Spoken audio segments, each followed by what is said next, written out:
The brain is not the mind, to be precise. What are the symptoms of depression? Why are people upset when they're depressed? I want to go to Harvard and do my PhD. That's the goal. The university has to be hard on you so that you learn how to deal with life, right? Yeah. So it's like... That's what I learned from you, bro. That's what helped me. Yeah. In psychology course, we did together, right? Yeah. If more people do it, we'll have more people with clearer minds. And one thing very important to realize, most people don't know, but the eye is a part of the brain. So in the morning, cortisol levels are the highest.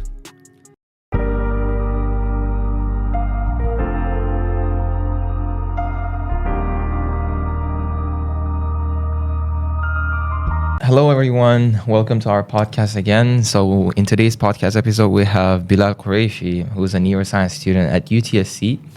We'll take a moment for introduction and then we'll move on to neuroscience. Yeah.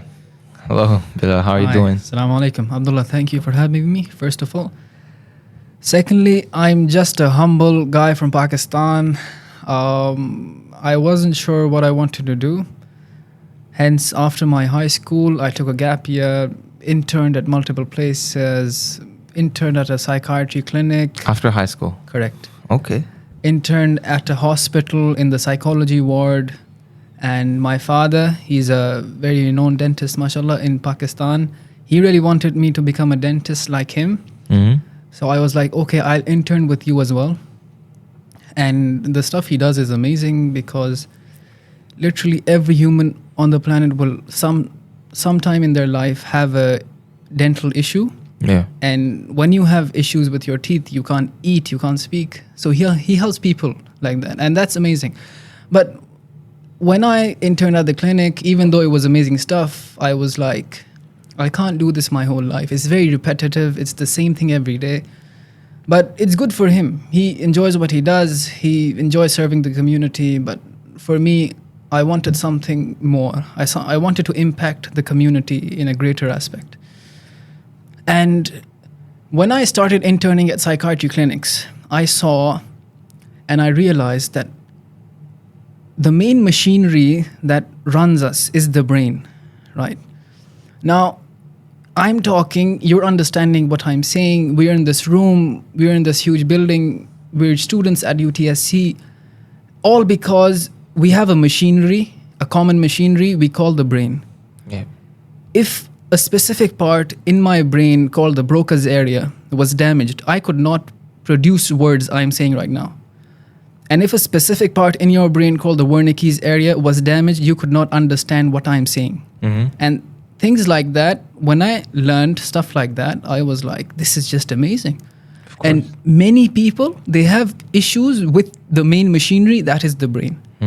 And I thought to myself, what if I can maybe help people with issues with the brain, with the central machinery? And that's when I got very interested in neuroscience and I applied at U of T and saw, okay, amazing neuroscience research going on at U of T. Alhamdulillah, I got in and I'm in my second year now. I'm doing a specialist in neuroscience and I'm working in 2 labs now, alhamdulillah. So it's going really well, yeah. Damn, 2 labs, okay. Alhamdulillah, yes. Second year, 2 labs. Guys, we gotta learn from him. Yeah.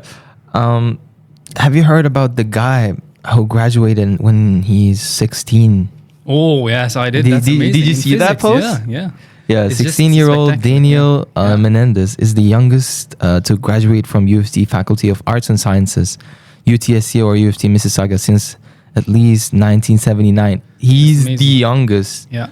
God damn it, guy. Like, how is that even possible? To be very honest, to be very frank, it's our education system that holds us back. We have a very linear path. Exactly. That the education system takes. Okay, grade 7, grade 8, grade 9. It's just a system. It's just, how can you put 20, 30 people into one class, assuming that all of them function the same, right? Sure. The education system should take into account how different people operate, and it should be tailored according to different individuals. That's a nice insight, actually. Yeah. Yo, according to that, we can change the education system to God, bro. Yeah. It's actually a great idea. Yeah. To be honest with you. It is a very amazing idea, but it's very hard to do because it'll take more resources because you'll be focused on every individual. That's why the government is like, okay, why don't we take the easier path and just mass educate people? Damn. Okay. Yeah. Nice.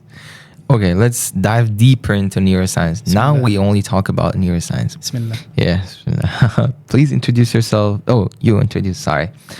What's neuroscience actually? Can you briefly explain Sure. You said it's only about the brain, right? How does it function? Right. Okay, so people need to understand what the difference between psychology and neuroscience is. Now, of course, there's a lot of overlap, but neuroscience, in one line, the description would be it is the study of the nervous system. And the nervous system is not only the brain. The nervous system entails two broad categories. First one is called the central nervous system, CNS, we call it. The CNS includes the brain and the spinal cord. The second nervous system we call the peripheral nervous system. That is all nerves outside the brain and spinal cord, nerves in our hands, nerves in our feet. We are able to sense things because of nerves, right? So neuroscience studies all kinds of nerves in the body, be it in the brain, be it in the spinal cord, be it anywhere in the body. Neuroscience studies that. But mainly, most neuroscientists look at the brain in particular. However, psychologists, on the other hand, they look at the mind. And we need to draw a line here because the brain has to be separated from the mind. The brain is what gives rise to the mind, sure, but the brain is not the mind, to be precise. Now, neuroscientists look at the biology of the brain mostly. Psychologists look at the mind. exactly, like how we understand things, what makes humans unique, stuff like that. But neuroscientists are all about, okay, how does Alzheimer's come to be? How is Parkinson's generated? All of that stuff. Whereas psychologists, they will more look at what are the symptoms of depression? Why are people upset when they're depressed? Stuff like that. More on the software side. So we often compare it to computers. For example, you open up a computer, you'll see chips, you'll see a motherboard, you'll see multiple aspects of the hardware. We consider that to be the brain. However, when you open your computer, you see a screen, you see a user interface, you see the software. That's what we compare to the mind. So the brain is what gives rise to the mind. So neuroscientists look more at the brain, psychologists look more at the mind, that is the software. Okay, that's kind of interesting. Yeah. Earlier, Alia talked about the cure for the cancer, and it can be solved by neuroscience. She said, I think it was a cancer, or was it Parkinson? So she said there's a matter in your ears that blocks everything, like every object that comes in. And once, you don't have to inject anything. There's no surgery. You just have to apply some sound system, right? Oh, wow. Yeah. She was researching that too. So she's currently, that's kind of interesting. Amazing. You got to talk to her about it. Yeah. Yeah. So before choosing your passion, okay, it's interesting. I understand. For example, I also love psychology and the human biology, right? Like how humans function, how brains function. But have you thought about making money? Have you thought about that part? Like, okay, I'm like interested, but like how I'm going to make money out of it? Like how I'm going to feed my family? Have you thought about that? So before starting university, when I talked to my parents and elders about neuroscience, they were like, okay, how will you earn money, right? Now, whatever passion we have in life, especially when it's career related, it needs to spark interest within you and also have an aspect where it can give you money, because to be very honest, you need money to live, right? Exactly. Now, with neuroscience, there's two main paths you can take. And unfortunately, it's not a degree that an undergraduate will only suffice. You will need to go to grad school. Now, actually, there's three main paths you can take. First path, which is the most common one, is the medical path. Most neuroscience undergrads, they graduate, they apply for med school. Some of them get in, some of them don't, but that's one path. Second one is you go into the industry. Industry means you go work in pharmaceutical companies, you go work for companies like Elon Musk's Neuralink. That's industry research. Okay. The third one is what we call academia. Academia means you become a professor at a university, you're teaching, and you're also researching. Nice. Now, industry and academia will both need grad school, at least a master's, preferably a PhD. Even the industry? What? Yes, masters is what you need to get a good job. For example, Elon Musk's Neuralink. I was going through their LinkedIn page. 2 UFT graduates are actually working there. Yo, Yeah. wow. And both of them did the masters, and one of them did the masters in CS. The other one did the masters in neuroscience, I think, and they're both working there. And that's Give me industry. goosebumps, bro. Yeah. And to be very honest, you get paid the most either in the medical route or the industry route, and the least in the academia route. And I am choosing the academia route.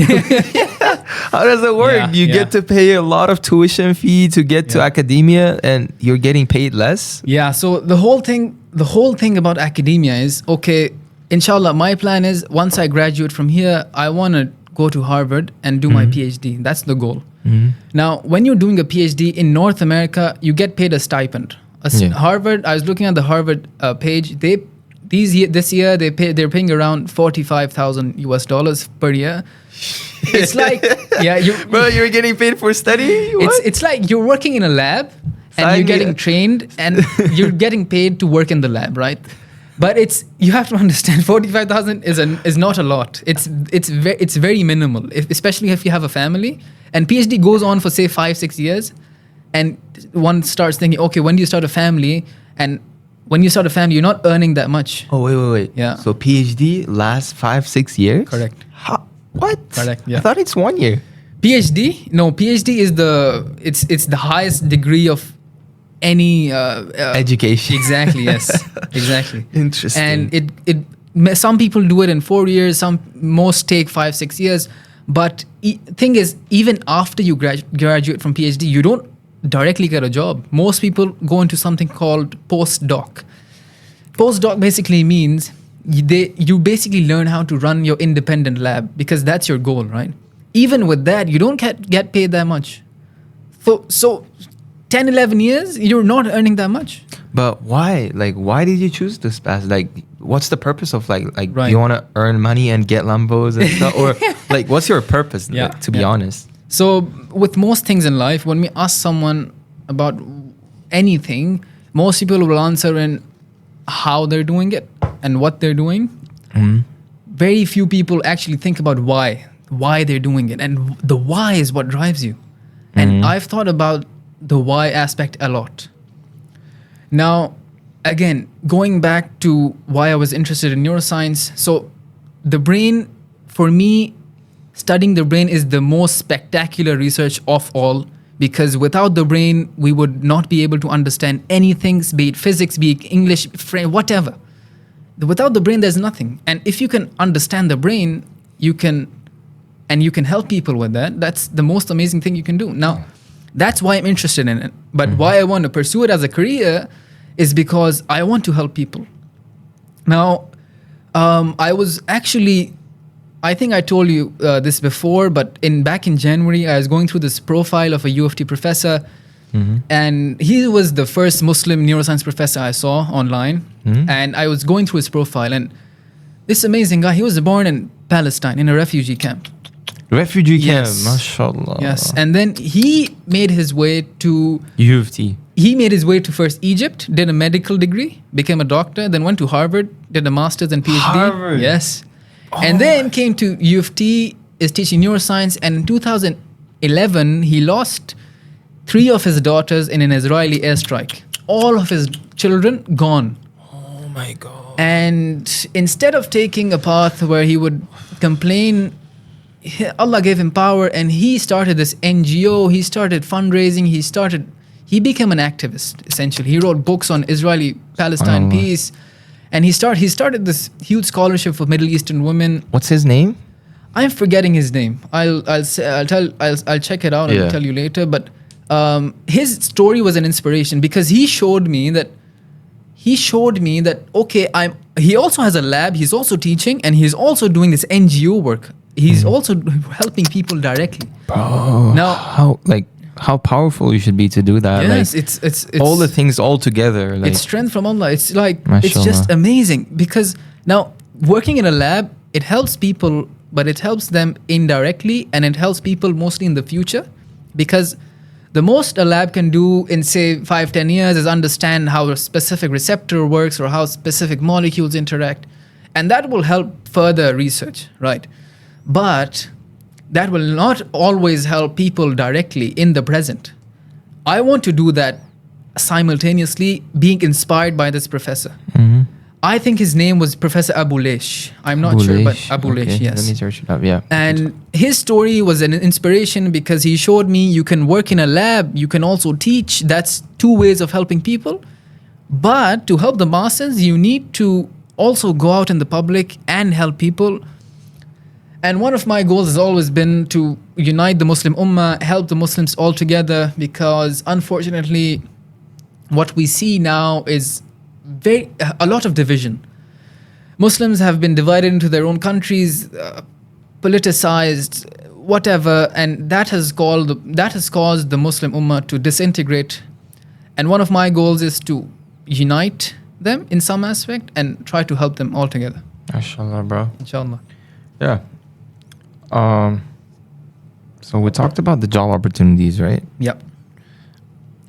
How do you find the university experience in general? Oh, Yeah, it's the first year. How was your first year? Spectacular. There's a lot of stigma about UFT, saying UFTers, and it's too much stress. But I understand that aspect. But to be honest, once you get into university, you're an adult, and the university has to be hard on you so that you learn how to deal with life, right? Yeah.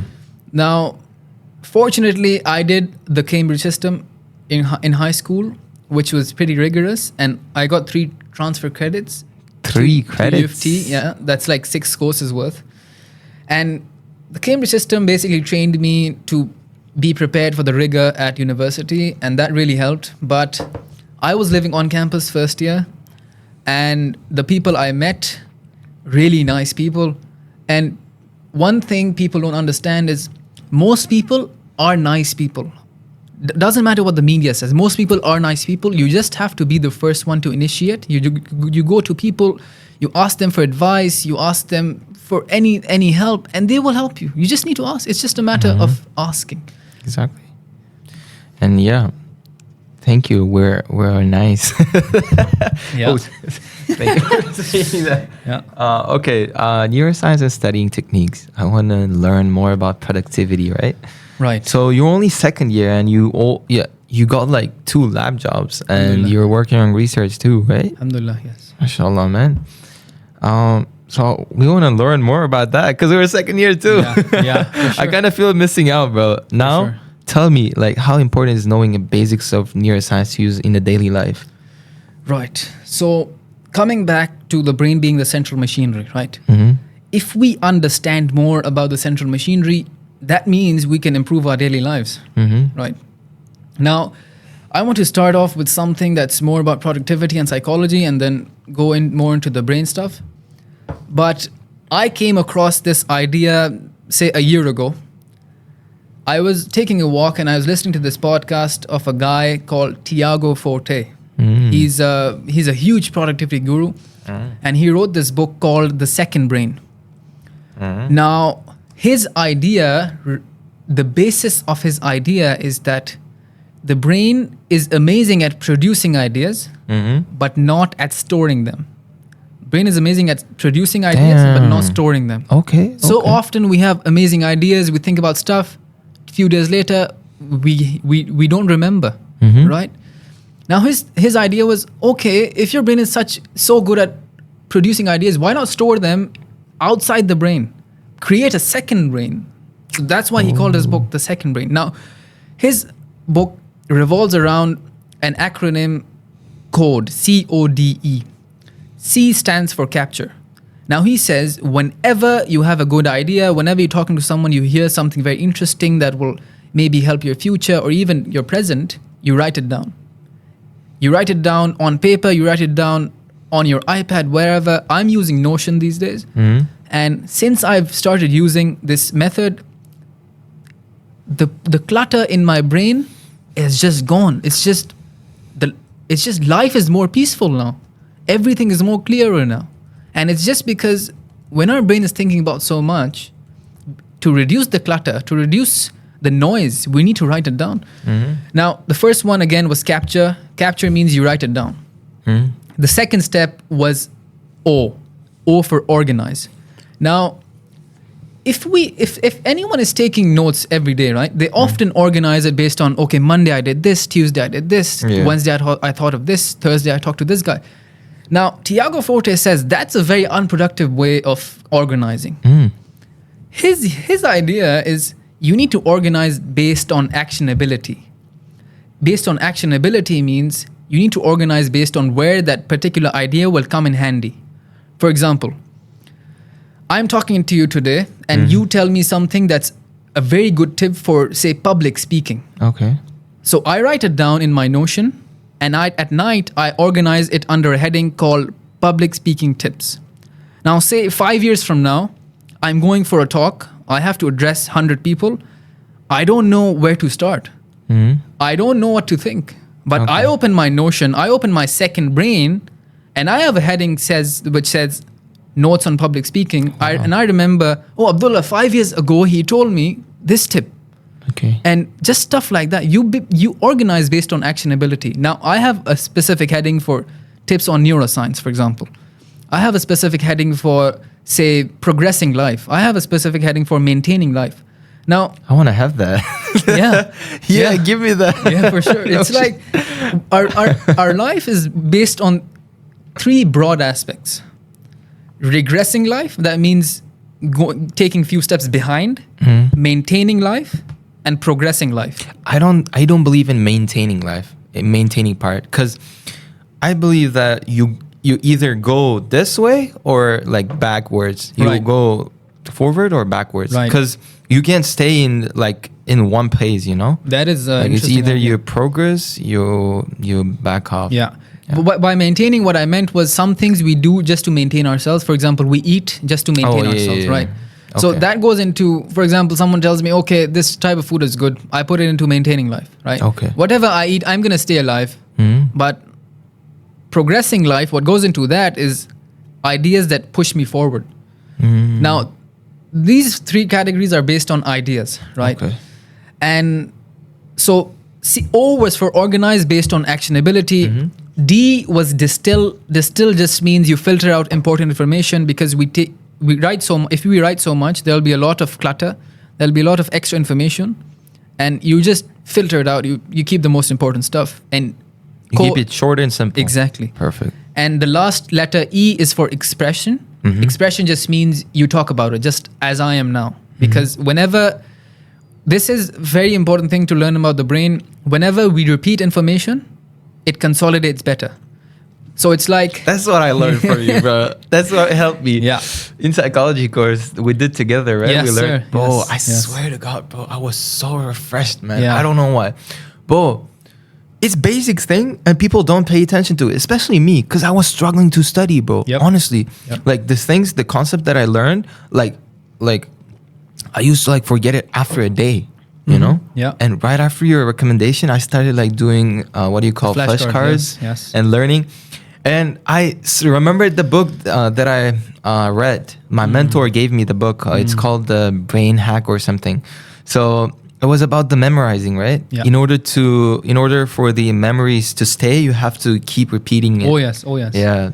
It's like you think of the brain as a pool, as a pool of water. And say there's fish inside. The fish are the memory.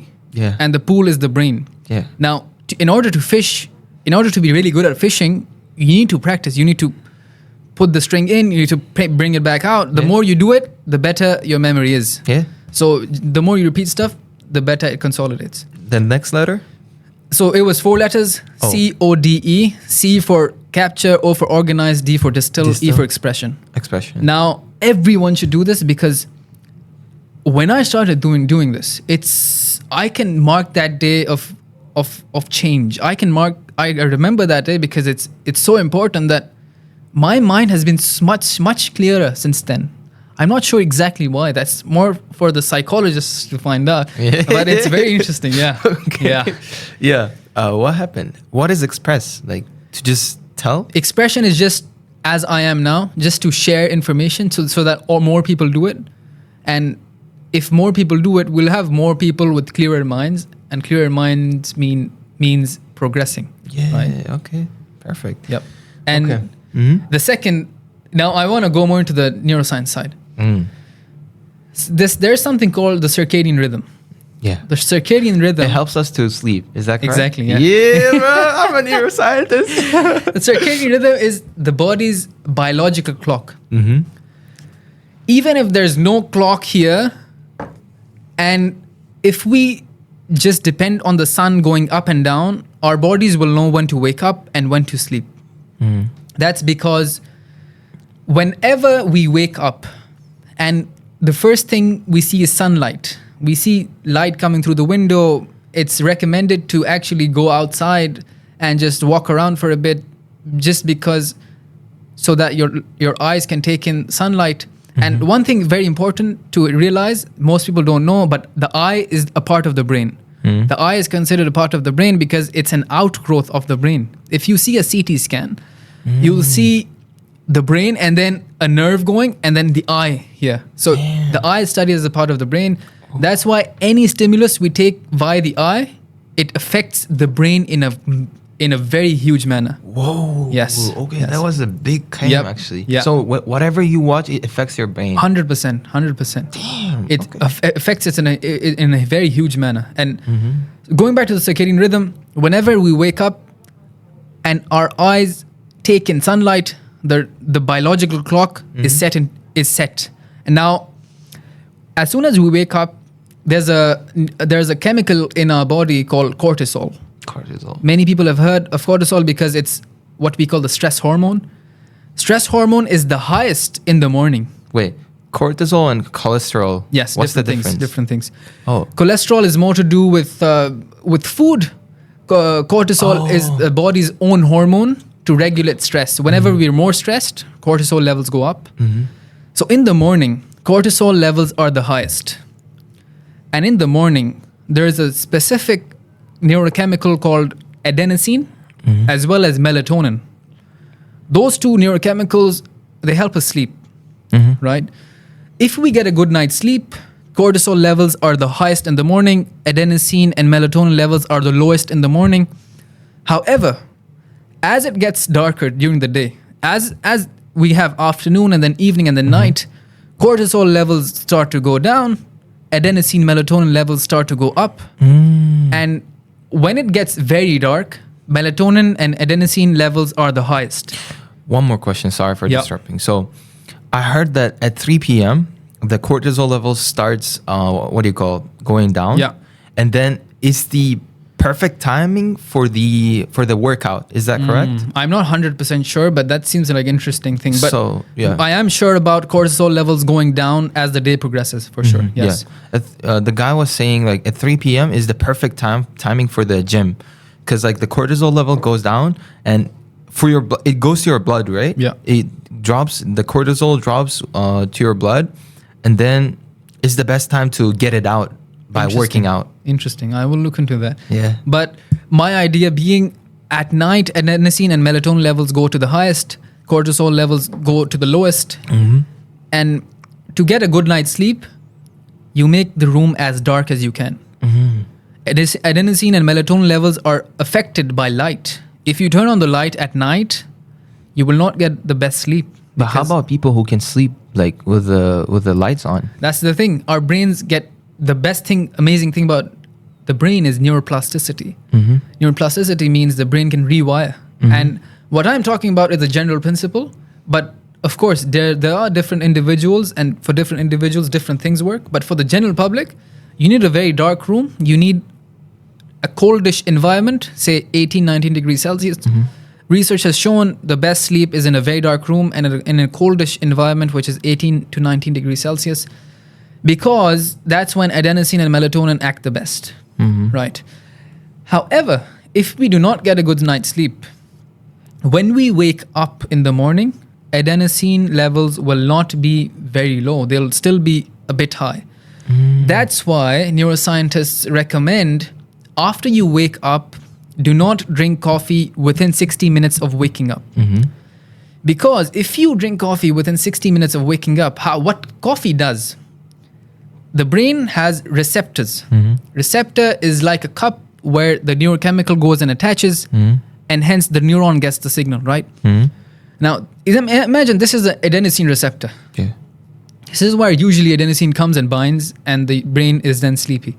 Now, what caffeine does, caffeine chemicals go and block this adenosine receptor so that adenosine cannot come and bind, which means you will not feel sleepy because adenosine cannot act. Right? Oh. However, if you drink coffee within 60 minutes of waking up, imagine this is the adenosine receptor. There's a lot of adenosine here. However, as soon as you wake up, you drink coffee and you block the adenosine receptors, right? Yeah.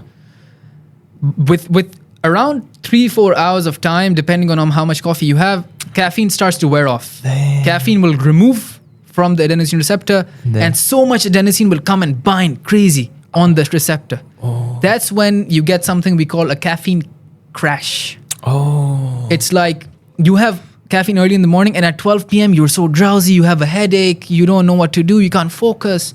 That's why it's good to delay your caffeine intake, say 60 to 120 minutes after you wake up, so that whatever adenosine there is, it binds, it goes away, and then you drink caffeine to block the receptors, and that's when you get better focus. That's interesting. That's Yep.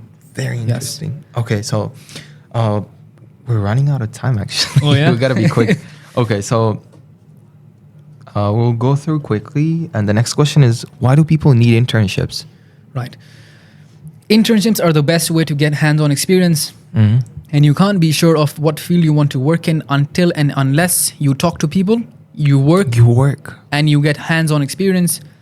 The best thing about labs is not only that you get hands-on experience, but also that you get a one-on-one connection with mentors, PhD students, PIs. PIs stands for Principal Investigator, which is mostly the professor of the lab. Yeah.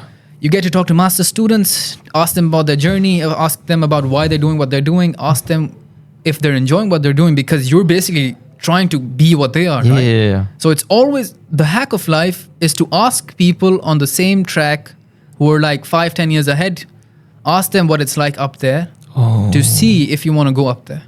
Damn, that's interesting. Okay, that's a good response. Thank you so much. Yeah. Okay, the next one is, how and where did you find an internship position? Like, wait, my question is like, I'm a second year student too, right? I want to do internship now. How do I land an internship? Like, how do I find it and how do I apply? What's the mistakes people do? Right. I think it's to do with being open to every opportunity possible. Do not say no to any opportunity posed to you unless until it affects your mental health or physical health. Say yes to every opportunity, but if you go into it and you don't like it, then you can say no. But never say no initially. Now, how I got my internship was, again, I was open to talking to people. Now, how it happened is, I was actually at the University of Tim Hortons, and I saw this guy who looked Muslim. And I went up to him and I said, Assalamu alaikum. And now we're really good friends. His name is Muhammad. He's from Lebanon. Very nice guy. Muhammad. Shout out to Muhammad. Yeah. So back in January, he sent me a link to this research seminar downtown. He wasn't even going. He just sent it to me because he knew I was neuroscience and he's a nice person. So I went to that seminar. I met a professor there whose research was very interesting. I talked with her. One thing about professors, you need to show them respect. The one thing I noticed with this generation, respect has gone. How do you show respect? Thing is, first of all, people call professors by their names. Professors have put in their whole life to be something, to become a doctor. However, we refer to professors by their names, which we should not do. First thing, refer to professors as professor or doctor. So whenever, as when I met her, I was like, Professor Ramsey, it's really nice to meet you.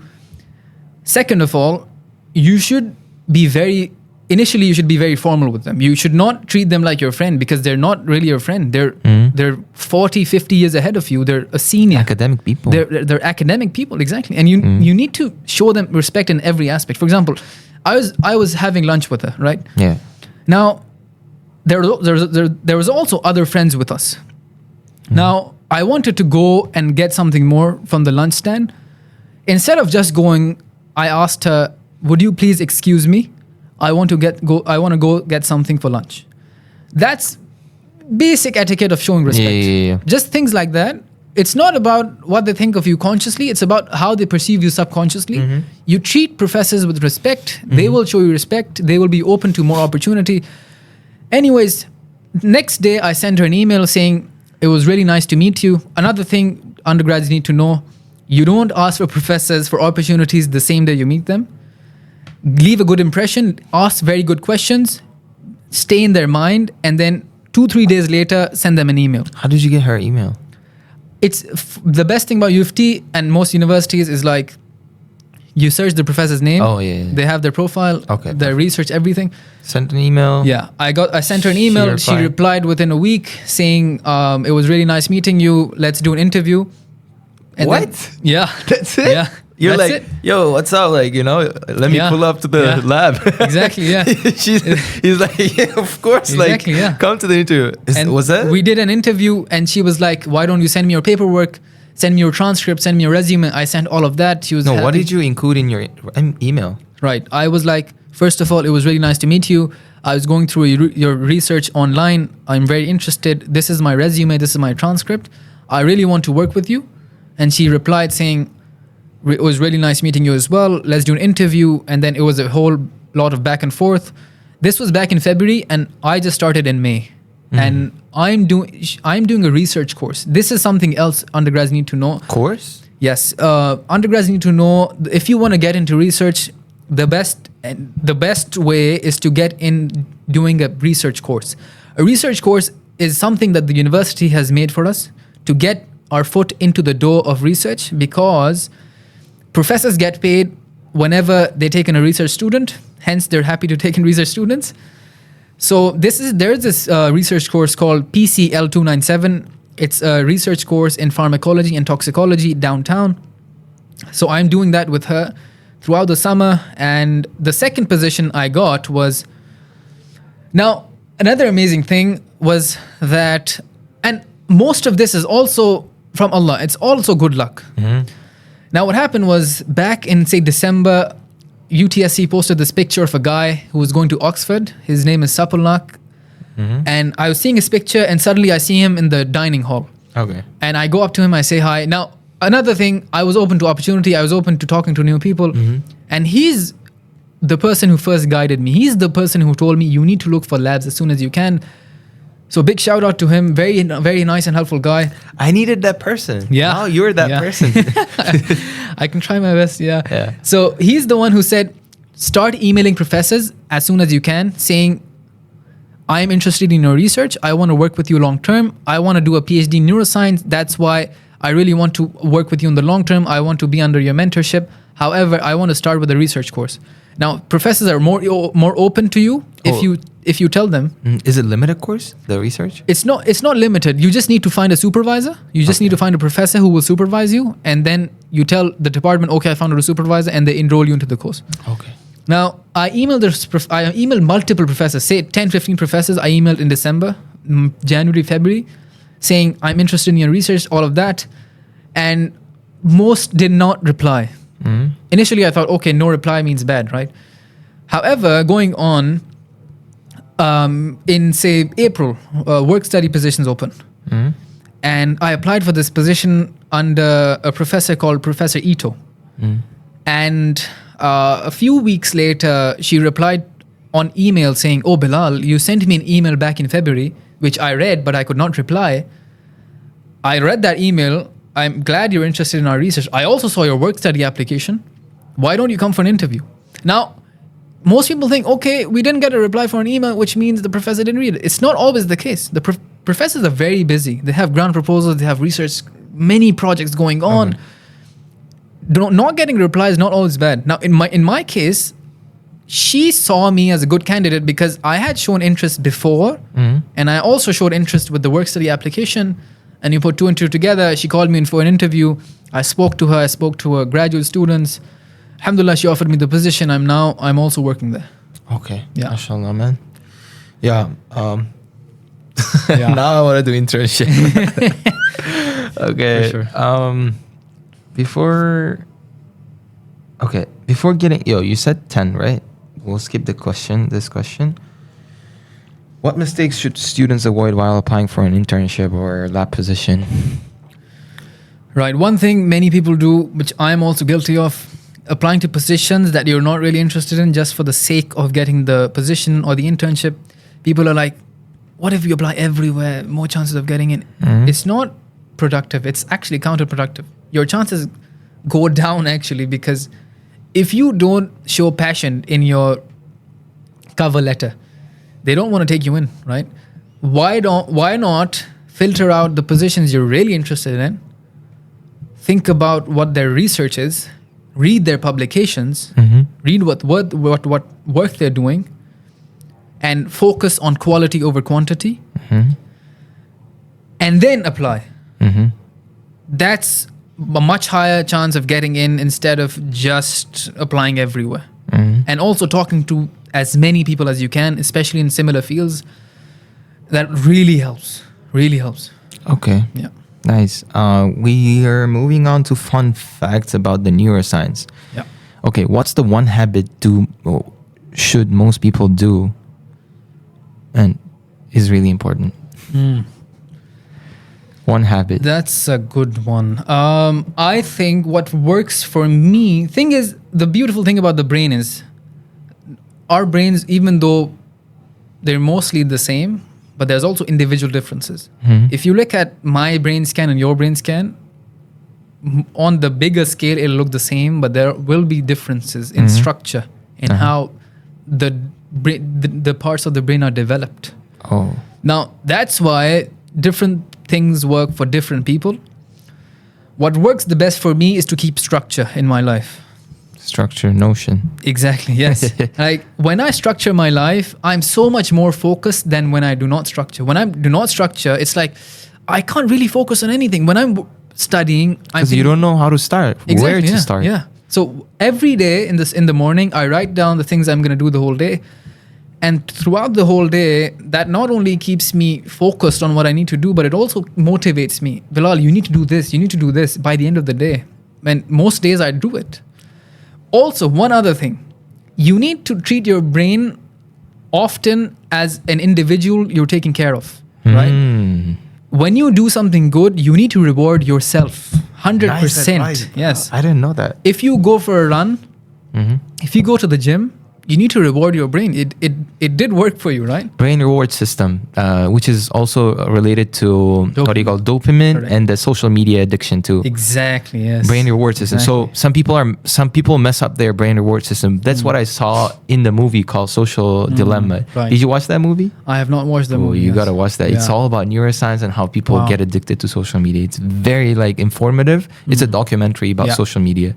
You definitely have to. One thing about dopamine is, dopaminergic system is the brain's mechanism of pleasure, essentially, but pleasure so that your learning and motivation is affected in a good manner. Yeah. So whenever dopamine is released, it's trying to reinforce your learning, right? Now, another thing about caffeine is it enhances the dopaminergic system. Whoa. That's why we learn better when we drink coffee, because it enhances the efficacy of the dopaminergic receptors. In some cases, it also increases the number of the dopaminergic receptors in the brain. I don't know. That's why whenever we're studying, adenosine is blocked, receptors are blocked. Also, dopaminergic system is enhanced, which means we learn better. Hence, many benefits of coffee. Yeah. You think adding sugar for coffee is a good idea? For me, I try to cut it down because, again, sugar is not the best thing for our brains. Sugar is something that spikes dopamine very high and then a huge crash. It's very unhealthy, not only for the brain but also for the body. So the less sugar, the better. What do you think? Do people have to block sugar anywhere, zero sugar in a day? Do you think it's healthy? I think processed sugars for sure. Zero processed sugars is the best for the body, the brain, and the gut. The gut is very important. Gut is often not talked about, but the gut is where serotonin is a neurochemical. Yeah. Which is known to be a mood enhancer, which is known to be a happy chemical. Most of serotonin is produced in the gut. Now, if we don't treat our gut well, serotonin levels go down, you get depression and whatnot. Oh, yeah. So processed sugars are something that affects the gut negatively. if you want sugar, you eat non-processed natural sugars, for example, fruits and whatever comes naturally. Got it. Yeah. How do you study effectively? Right. I think you know a lot about this because for first year... we'll mix both questions. Yeah. So how do you study effectively and how did you manage to get 4.0? Alhamdulillah. MashaAllah. Study effectively, it depends on the course. Now, most people will think, okay, we should have a specific study method for every course. Thing is, you need to treat every course as a different course and treat it subjectively instead of objectively. Now, for biology, psychology is all memorization, especially for first year. I did Anki flashcards. I watched the lecture, took notes, then opened the lecture slides, the notes, and Anki flashcards. I made flashcards. And 1 week before the exam, I used to do Anki flashcards for 1 hour every day. And by the end of the week, things would stick to my brain. MashaAllah. It's just, if you learn how your brain works, you can study more effectively, right? It's a survival mechanism the brain has made for itself. Because also, like, two more factors. The first one is you don't have to have like a foggy brain, and the second one is distractions. Exactly. Cut all distractions. 100%, Social media, 100%. girls. Yeah. Just cut it all off. Yeah. Yeah. So one thing we need to learn about the brain is when we look at something, I think we talked about this before, but when we look at something repetitively with specific time periods in between, we learn it better. That's why Anki flashcards work the best, because they work on merit. They work on, if you find a flashcard easy, you will see it more often. If you find a flashcard hard, you'll see it more. That's why Anki flashcards worked for me the best. However, for chemistry, I did more of the practical stuff where I tried to solve questions and try talking to it about try talking about it with friends and whatnot. So it depends on the course. Chemistry is not on memorization based. You need to understand more than memorize, and then you need to learn how to solve questions. Perfect. Yeah. We'll move on to personal questions. Okay, what do you wish you knew when you were 18? That's a good one. What I think now, what you could have done better when you were 18, right. you wish you knew. Let me think about this one. Sure, no problem, bro. Take your time, man. Chill out. It's a podcast. Yeah. It's not an interview, right? Yeah. What I think again would be the value of just talking to people. We need to treat people as not just a number, because it's very easy, especially in university, to think of individuals as a number. Just to see, okay, there's 100 people here. There's not 100. There's not 100 people. There's 100 very unique individuals. Every person has unique experiences, unique aspects of life, unique goals. You need to treat every person as a whole universe in themselves. Once you understand that, you will not only see the world in a more beautiful lens, but you will also see God's creation in a more beautiful lens, right? And when you understand how unique someone is, and then you go and talk to them, you're going in with the mindset of learning. You're not going in with the mindset of always teaching, because more often than not, we talk to people and we want to tell them how good we are, what we're doing, and all of that. If you go in with the mindset of learning, if you go in with the mindset of, this guy knows something that I do not know, because he has different experiences, he or she has different experiences. You go in with that mindset, you're better off as an individual. That's something learning mindset. Exactly, yes. Perfect. Do you have any regrets? Being a Muslim, I think everything is planned from God. So, alhamdulillah, no regrets. MashaAllah, man. That's what I expected. Yes. What's the most important lesson that you've learned? Most important lesson. It should be different, not talking to people this time.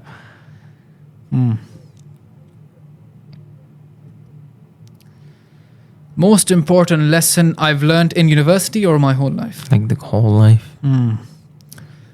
One thing is that you need to treat people close to you very nicely. You need to think of people in their shoes. One thing we forget about in relationships is we only think about ourselves, right? That's correct. In the outside world, we need to focus more on our strengths and less on the weaknesses. But with relationships, we need to focus more on our weaknesses and less on the strengths. For example, you have a sibling, for example, right? You're like, I do this for him, I do that for him. But instead of looking at that, and if the relationship is severed, you'll think about more what you're not doing, right? And if your sibling is also thinking about what they're not doing, you're thinking about what you're not doing, that's when you'll get closer, right? So one thing, even with friends, with family, people close to you, you need to think of them in their shoes and what their expectations are. And that will just make them feel loved more, feel cared for more, they'll feel seen more, and hence you'll have a good relationship. And we know this not only from religion, because the Prophet said, if you want a good, happy life, a long life, have good relationships with your family, your friends. And now, a few years ago, I think Harvard was the university that published, they said, to live a long life, you need happy relationships. Because it just contributes to your mental well-being. Exactly. It contributes to even your physical well-being. And just this one thing, to have good relationships, you need to think about the person in their own shoes. Exactly. That's what I learned from today's podcast, to actually treat people differently. 100%. Yes. Now, my friends, shout out. I'll treat you differently, guys. I'm so sorry for everything. So we're kind of finished with the podcast for today. Do you have anything like left to tell people like about anything? About life or neuroscience? Or you can just leave it if you want. I think, as we've established in this podcast, just be open to everything. Be open to people. Don't close yourself off. Don't identify, especially in undergraduate, don't put yourself into boxes. Don't say, I'm this, I'm that. You know the reason why people do that? Because like they go, like most of them, like most of the teenagers, as you know, they go through a heartbreak or something, right? And then they close up themselves. Because they're kind of scared of like interaction, because like they got heartbroken. And that makes sense. Happen. But we should consciously try. Oh, one other thing, very important. We need to consciously filter out the information we're taking in, because we are a product of the information we consume. These days, I am very passionate about the subject because it's so sad seeing our generation, especially girls, on TikTok consuming information which is conditioning them to be the same. Now, when I walk around university, especially in the winters, everyone looks the same. Girls have puffer jackets. They have those Lululemon leggings. They have those Uggs boots, whatever. Guys have the North Face jackets, sweatpants. Everyone looks the same. It's because TikTok is feeding us the same information. Exactly. But the thing is, bro, I was actually thinking about it, like after coming from work. I was so scared of it. Imagine, like in the future, right now, we're all influenced by the Instagram or social media, right? Imagine one day you do something wrong with the government, or you speak out like against them, right? And then someone comes to you and says like, you know, like if you say something wrong, or if you speak out for people, you know what we can do? We can just post some reels or post some Instagram video, so that like showing your bad side, and all people will think that like you are a bad person. And then like, have you heard about we actually learned about it in psychology. Like the whole village got killed after that misinformation, right? Yes. Imagine someone like says like, you know, I can just spread misinformation about you and someone might kill you or something. It's so sad.